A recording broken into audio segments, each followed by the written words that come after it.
Ahoy there, turtle heads, or whatever we landed on. Something brainy just happened in the continuity, and I've called you all here to recap. So settle in and put on your thinking caps.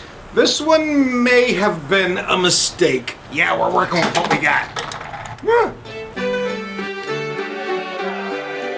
Well, it turns out that the alien Swing didn't give up on his Earth mission quite so easily. He's just got that kind of work ethic. He came to find a portal, and find a portal he shall. Because through that portal lies a simulated land that's built on and powered by a single human brain. Delightfully creepy. And that brain would be the brain of King Henley, who was betrayed during his reign and imprisoned in a pool of molten wax. Not his body, just his brain, mind you. However that works. And if Swing snatches said brain, he can sell it back to the bigwig video game tycoons on his home planet for big bucks. I mean, you think AI is replacing people fast. This brain can barf out entire continents and species in just seconds. So it's not AI, it's just I. And if you remember, Swing smashed the first portal, so he went to find another. And find it he did. And he knows better than to go through himself, so he sends in the drones. This is how he harvested all of its juicy secrets. But once again, the ever-protective Price the Cat catches on to his scheme, steps in and says, "No, bad alien." But this greedy Glamnian has dollar signs in his eyes, or whatever Glamnians use. So Price gives in to the old adage, if you can't beat 'em, join 'em. I mean, wherever there's profit to be had. Swing wants the magical world-creating brain and the lucrative windfall that follows. However, it cannot be moved without destroying everything. That is what we in the shenanigans department call a problem. So Price offers up a partnership to whip up a replacement. Now in the shady character category, these two are birds of a feather, peas in a pod, and that's good, because they are gonna need a few volunteers for this to work, and ethics go right out the window, as one could imagine. Using the original brain as a blueprint, they hook two other brains together from each dimension, wirelessly through what they call the Wax Network, which allows them to slide puzzle unique particles between them back and forth until one of them is an exact copy of the original. And that is the big plan. So nefarious. Human brains, Henleyan brains, they each have unique qualities, and the original is a perfect combination of the two.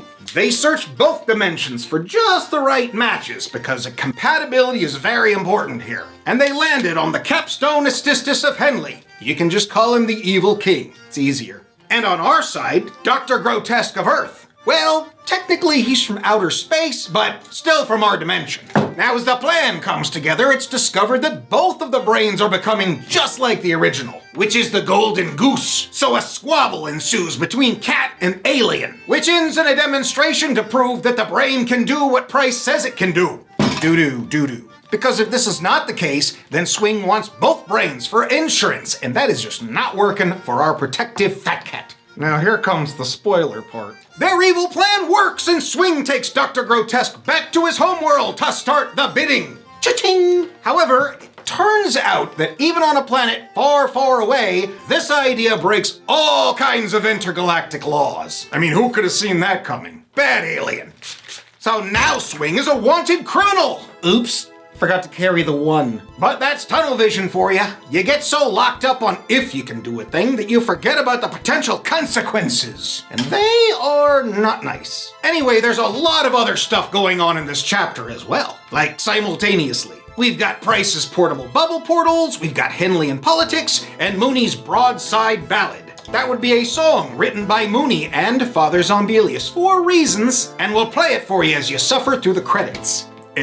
But thanks for recapping along with us, and keep an eye out for the continuing adventures of this world of weirdos. Cuckoo. Keep your brains in tune, and we'll see you next time. Yeah. There was a man of whom 'twas said, this poor fellow has lost his head. But when he heard, although absurd, believed it wasn't there.